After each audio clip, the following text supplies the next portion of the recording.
Hi there booktube, it's Eleanor here, and today I'm going to be doing a review of The Honeybee Heart Has 5 Openings by Helen Jukes. Before I start telling you about my thoughts on this book, I just want to tell you how I sort of came about to reading it.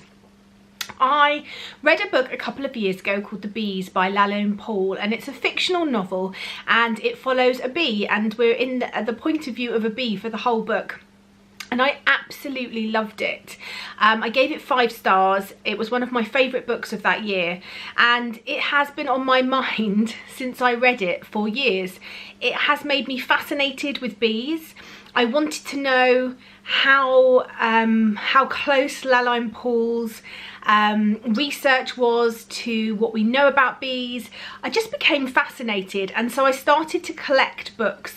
I've collected non-fiction and fiction books that have sort of bees as a central theme, and one of those is this, and I'm slowly reading through those books now, and I will be reviewing them in this sort of bee series as and when I read them. I picked this one up because I'd heard really good things. It's a biography. Helen Jukes is writing about her experience as getting into beekeeping, but I feel like this book has so much more to offer than just you know, what it is like to be a beekeeper, because really it's not just that. There's so much more in here. I wrote down in my little notes that my initial thoughts were that it was chatty, easy to read, and I liked the descriptions of London and the hidden bee colonies that are in London.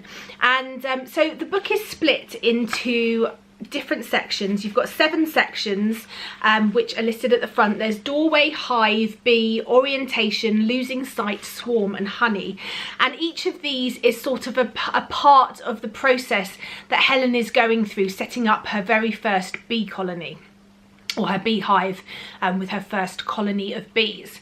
So first of all, we look at how she initially got interested in bees at all, and it was from living in London. There was a man that looked after a lot of different hives, especially ones at sort of companies, where companies had their own hive and were using it as sort of an ethical thing and a way of sort of giving back, and using these hives in their companies as part of sort of a, I suppose, an environmentally friendly project. She spent a lot of time with Luke going round to all of these and was fascinated and hooked.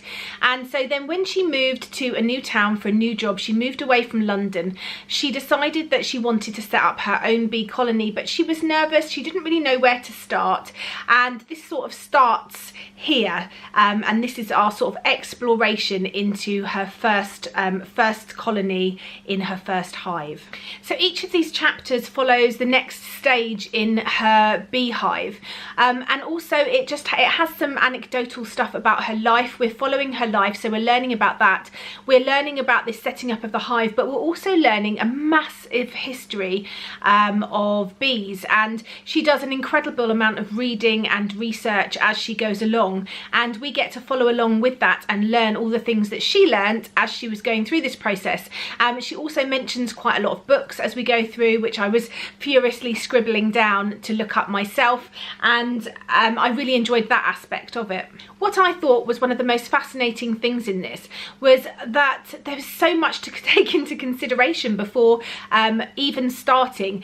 What type of hive you're going to have, what type of beekeeper you're going to be. Is your primary focus going to be producing honey, or is it just to be a natural observer of bees? Where are you going to locate your hive? I mean, it is endless, it seemed. There was so much that she had to consider. I mean, I didn't even consider myself that there was more than one type of hive, but there are so many different options and different types that you can choose from, and it really is quite a personal thing, and you have to make that decision, and we go through that process with her. One thing I really loved is she does talk about different roles of different bees within the hive, and the different bees' jobs, and it just took me straight back to that book by Helen Jukes. It really did take me back to remembering that story, and it really made me want to go and reread it. If you know, I'm not a massive rereader of books, but it has definitely provided me with that opening to go back and read this book and see the things that I have now learnt in real life, whether they trigger something when I'm reading. There's so much more to being a beekeeper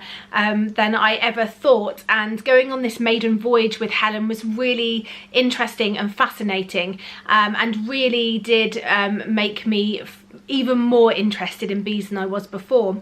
One of the things that I've highlighted is that I wanted to read you something from page 158 in my copy, and this is talking about something which I didn't even, I'd never really sort of heard of before, and it's about the dance that bees do. Let me read. The dance is used to recruit workers to a particular nesting or foraging site, and is remarkable in that through a series of precisely choreographed movements, sufficient information is passed between workers to enable them to find their way to a specific location, even if they have not visited it previously. A bee dances by anchoring herself to the comb with all 6 feet and rapidly waggling her abdomen, then turning in a full circle and waggling again, before turning in the opposite direction to mark a figure of 8. Other foragers gather around her, following these movements with their antennae. The angle of her body represents the direction of the pollen or nectar source in relation to the sun, and the duration of the dance indicates the distance to travel. She dances more energetically if the pollen or nectar source is particularly sweet, less so if there are obstacles or threats to be negotiated en route. Honeybees don't learn to waggle dance. The dance is innate. When reared in isolation, they're able to perform and interpret the movements even after a first foraging flight.